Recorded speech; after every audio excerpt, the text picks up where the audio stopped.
la crisis con una república romana. ¿Sí? ¿Por qué hubo crisis? ¿Por qué principalmente había crisis? Porque había diferencias entre los patricios y plebeyos que reclamaban acceder a la vida política, privilegios, o sea, y los patricios que defendían lo suyo. ¿Cómo empieza esta crisis o qué un signo de crisis? Es también que los plebeyos obtuvieron algunos logros, formar algunos cargos como el tribuno de la plebe, y aquí estamos con los hermanos Graco, que vienen de descendencia plebeya, ¿sí? Tiberio y Cayo, los hermanos Graco. Bueno, ¿qué ocurrió con ellos, con los hermanos Graco?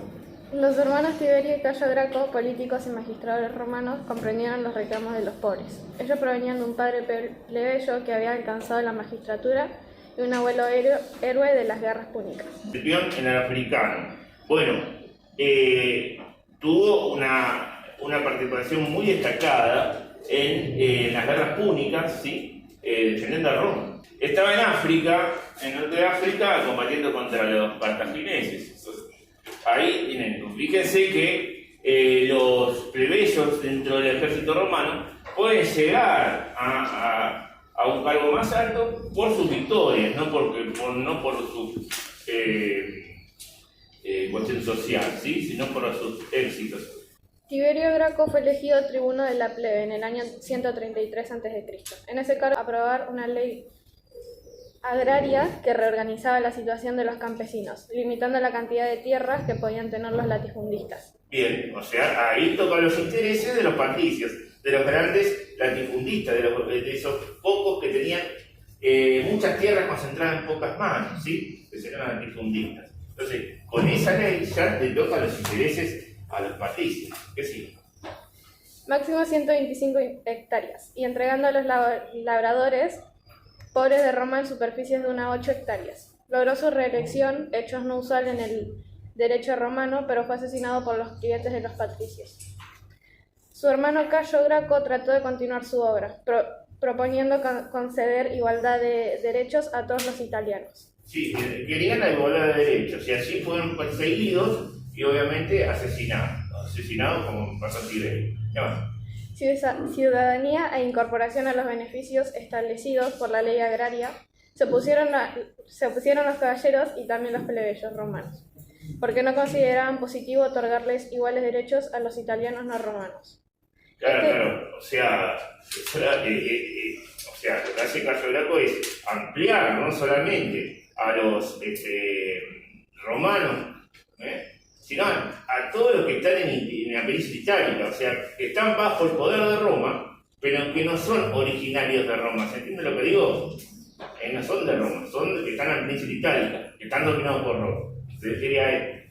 Entonces, los otros, que también estaban dentro de los presos, también, algunos estaban en desacuerdo. ¿Qué más? Este intento democratizador terminó con la muerte de Cayo y de muchos de sus partidarios. Después que desaparecen los hermanos Graco, entonces lograron muchas cosas, pero sigue la tensión social y termina en una guerra, ¿sí? La guerra de los socios, o sea, una guerra social. Podemos ponerla como primera guerra civil, pero yo la dividí como algo que empieza esta crisis social, pero más las guerras civiles son entre los generales que están en el ejército romano, que cada uno responde a un sector de la sociedad. Bueno, algunos están más con los plebeyos, otros más con los patricios. ¿Sí? ¿Cómo sigue? Estalló en una guerra social de los socios, 91-89 a.C., que obtuvieron el derecho a la ciudadanía romana a todos los italianos. Sin embargo, las guerras civiles se reiniciaron. Mario, de origen campesino, ganó prestigio como militar y fue electo cónsul liderando el Partido Popular. Pese a la oposición del Senado, Sila, defensor de la aristocracia del Senado. Bien, ahí es la primera, para mí, considerada primera guerra civil entre Mario y Sila. Mario está con los plebeyos y Sila, bueno, con los patricios, después lo traicionan a los patricios porque se nombra dictador, Sila. ¿Sí? Con gran ambición personal, derrotó a los populares e instauró una dictadura. 82-79 a.C. Durante este periodo se concentró muchísimo el poder y los proyectos de la Asamblea Popular debieron tener autorización del Senado. Los tribunos de la plebe dejaron de poder ocupar cargos públicos. Los generales victoriosos fueron quienes accedieron a las más altas magistraturas. Bien, así se define. Todo lo que... Después entra en el juego político el otro general que sería Pompeyo. Y hay otros generales, por ejemplo Craso, ahí lo voy a volver a nombrar, ¿sí? ¿Qué sigue después? El Partido Popular trató de remontar el poder, pero fue sofocado por Pompeyo. Este contexto de guerra civil fue aprovechado. Ahí empieza Pompeyo, ¿sí? Pompeyo. Estos que apoyaban a Mario del Partido Popular quisieron de vuelta hacer una revuelta, o sea, quisieron hacer un conflicto de vuelta, pero fue sofocado por Pompeyo. Y ahí toma protagonismo Pompeyo. A la par también toma protagonismo Craso, ¿sí? Anoten este nombre, Craso. Y ahí justo viene el problema de la rebelión de esclavos, que es en una parte del territorio conquistado por Roma, donde las familias patricias controlaban y tenían unos pequeños, digamos, lugares donde tenían los esclavos y también los preparaban para después competir en la arena romana, ¿sí? Con los gladiadores y eso. Entonces, estos esclavos empezaron a confabular y se hicieron una rebelión, y empezó así, escapándose de sus dueños, de sus amos, ¿sí? Entonces empezaron a reunirse. ¿Y cómo sigue esa rebelión? Este contexto de guerra civil fue aprovechado por los esclavos comandados por Espartaco para rebelarse. 100.000 esclavos rebeldes lucharon por su libertad y sus derechos. 73-71 a.C. Bien, ahí Espartaco era un traciano que fue también estuvo dentro del ejército romano. Habían utilizado los tracianos para el ejército romano para ir al frente del ejército y para ir seguir expandiéndose Roma. Pero después, bueno, lo toman de prisionero y lo toman de esclavo a Espartaco, ¿sí? Y dentro de ese grupo de esclavos también había otros, por ejemplo, Crisus. Crisus también era un gladiador, ¿sí? Un esclavo. Entonces, fue uno de los lugartenientes de Espartaco. Pero después estaban unidos, pero después empezó a haber diferencias. Una de las diferencias es el modo de acción. ¿Sí? Espartaco quería ser prudente, esperar para atacar Roma, y Crisus quería ir y incendiar Roma, quería ir. Entonces no, vamos a esperar. Yo creo que tenían que haber esperado, ¿sí? Porque no es lo mismo atacar Roma todos juntos que atacar Roma divididos. ¿Se entiende? Porque resta el poder. Entonces, ¿cómo sigue eso? Sus propietarios se opusieron y los vencieron. La rebelión de Espartaco terminó con la masiva matanza de esclavos. Bien, ahí, primero, que Crisus no tuvo éxito. Antes de entrar a Roma, lo habían sofocado esa rebelión, y lo habían matado a Crisus. Y bueno, eso cuando se enteró Espartaco, digamos que le cambió al grupo que quedaba, que habían masacrado a los otros que estaban con Crisus, que se habían separado por diferencias de acción y de estrategia con Espartaco, lo mataron a todos. Entonces Espartaco, digamos, la parte que quedó con Espartaco bajó, digamos que fue un golpe anímico para la tropa de Espartaco. Entonces, ¿qué pasó? Fueron a la guerra, tuvieron encuentros con Craso, con el ejército de Craso y Pompeyo, y bueno, los masacraron a todos también. ¿Y qué hicieron? Con esos esclavos que masacraron, en las calles romanas, en las vías romanas, digamos, pusieron cruces y a todos los esclavos los crucificaron. Pero dicen que nunca encontraron a Espartaco, que no sabían cómo era, entonces dicen que todos decían que era, yo soy Espartaco, ¿no?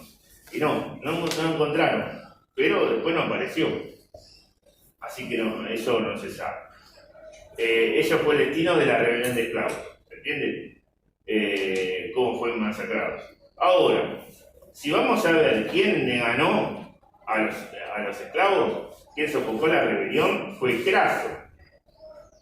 Pero Craso, si bien tenía por los patricios y el Senado, estaba bien visto, el que tenía más, el que se llevó todos los laureles de esta sofocación de la rebelión de esclavos fue Pompeyo, ¿sí? Entonces es como el gran victorioso, Pompeyo.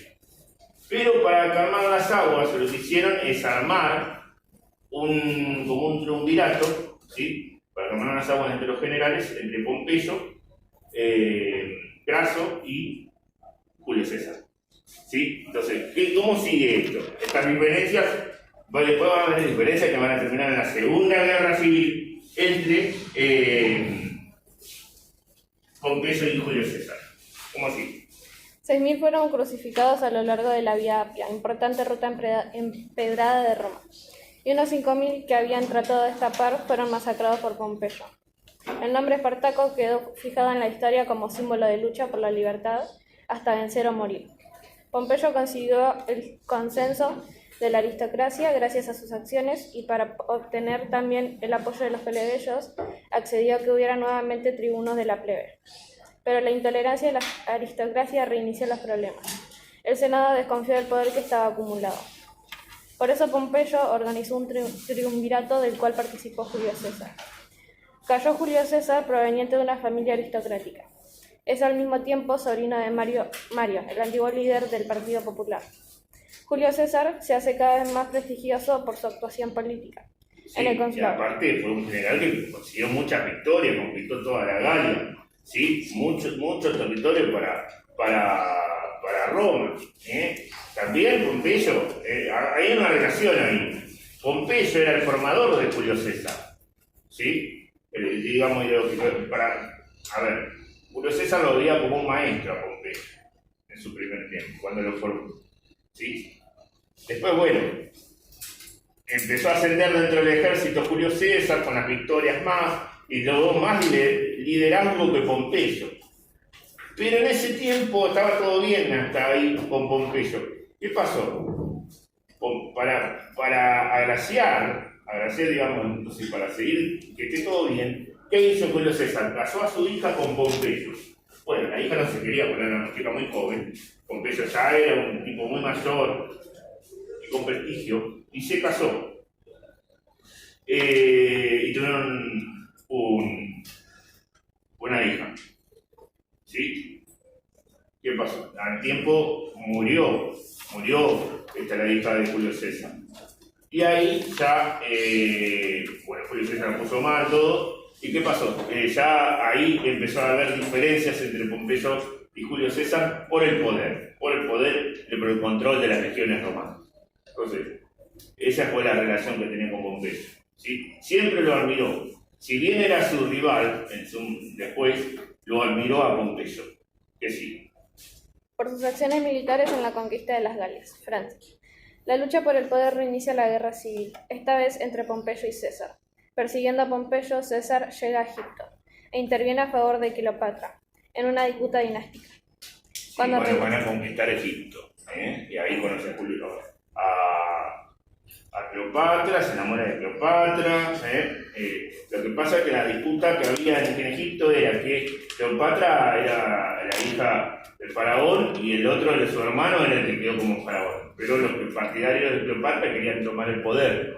Entonces, justo cuando llega a Egipto, con Julio César, estaba esa guerra civil entre los egipcios. Entonces, ¿por quién va a tomar partido Julio César? ¿Sí? Por Cleopatra. Pero antes, lo que pasa es que hubo un conflicto, hubo un enfrentamiento y guerra entre Pompeyo y Julio César, entre las legiones. Entonces, Pompeyo lo que hace es se escapa hacia Egipto y lo sigue las legiones de Julio César. ¿Se entiende? O sea, se escapa de Egipto Pompeyo. Y el faraón que estaba lo capturó a Pompeyo y le cortó la cabeza. Entonces, cuando llegaban las legiones y llegó Julio César a Egipto, el faraón agarra y le da como ofrenda la cabeza de Pompeyo. Entonces ahí Julio César se enojó y bueno, se terminó todo, o sea, terminó con ese faraón y todo, y apoyó a Cleopatra. Sí. Cuando regresa a Roma se convierte en dictador perpetuo y emperador, cónsul por 10 años, jefe supremo del ejército, sumo pontífice o máximo sacerdote, y se reserva el derecho... Sí. Tiene todo el poder ahí, porque todas esas victorias le dieron más poder y terminó con el otro que le disputaba el poder, que era Pompeyo. Entonces quedó él como que, con mayor que en Roma, con mayor poder y victorioso, participa, vamos. Y entonces tenía y presionó al Senado para que lo nombren dictador. Se nombró el dictador y todos esos cargos, digamos. ¿Sí? Fue el dictador de Roma. Es un error decir que fue el emperador de Roma. El nuevo Senado decreta que el título de dictador le sea otorgado a Gallo Julio César. Se decreta que habrá 50 días de acción de gracias en su honor. Se le entregan las cortes y se elige cónsul vitalicio. ¡Ave César!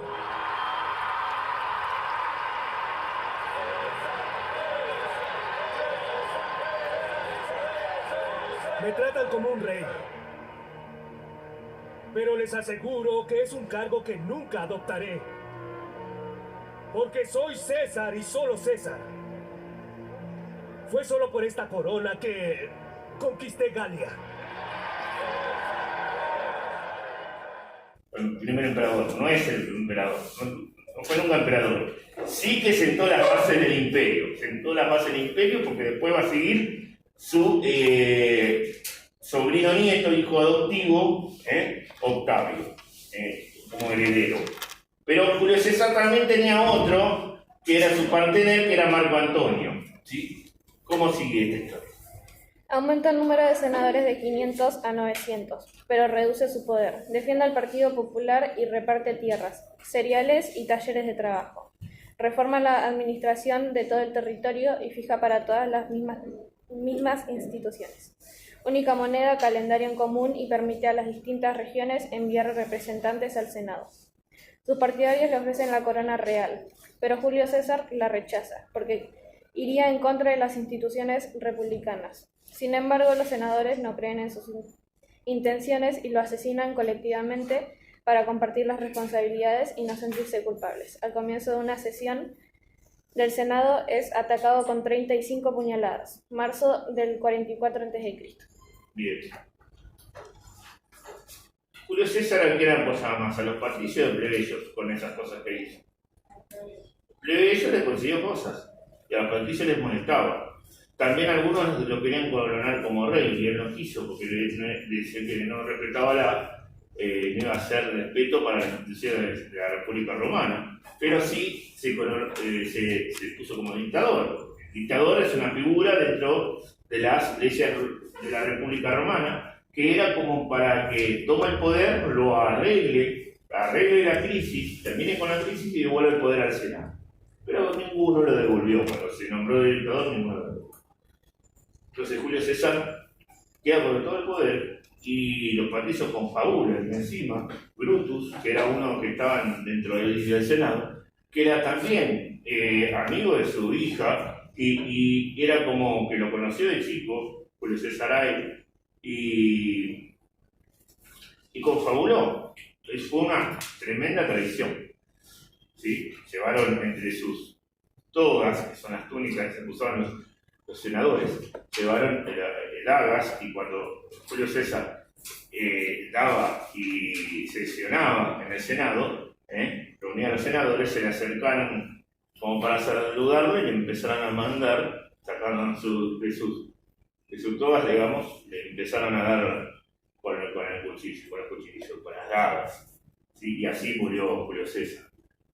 Después, bueno, tanto Marco Antonio como Octavio persiguen por todos lados, hasta Brutus y lo matan, persiguen a todos los asesinos de Julio César. ¿Sí?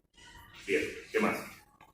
Los seguidores de César formaron un segundo triunvirato, Marco Antonio, Lepido y Octavio, hijo adoptivo de César, Sí. y persiguen a los asesinos que son vencidos. Sin embargo, entre los miembros del gobierno pronto estallan las ambiciones personales. Ahí surgen las ambiciones y surge la tercera guerra civil para mí, que es Marco Antonio y Octavio. Marco Antonio quería quedar con el poder de César y Octavio era el elegido por César, así que ahí creó un conflicto, ¿sí? Ahí se creó un conflicto de poder después. Pero las legiones romanas estaban divididas. Estaban algunos un poquito más con Octavio y otros con Marco Antonio, ¿sí? Que había terminado en la batalla de Actium. Ahí le ganó una importante batalla Octavio a Marco Antonio. ¿Y Marco Antonio qué hace? Se escapa. ¿Hacia dónde? Hacia Egipto. Se enamora de quién? De Cleopatra, ¿sí? Tienen un romance ahí con Cleopatra. Y cuando llega a Egipto, las legiones de Octavio empiezan a acercar a Marco Antonio. Marco Antonio se suicida, por ver que ya no tiene la victoria, que no va a tener, se suicida. Y cuando entra Cleopatra, lo ve muerto, se suicida ella también. Dicen que se había envenenado y otros dicen que se cortó con una cobra, con una serpiente que la envenenó y murió. Así fue la historia con Cleopatra. Marco Antonio es vencido por Octavio y se suicida. Con este episodio termina el periodo de crisis de la República y comienza un nuevo régimen, el Principado. El Principado.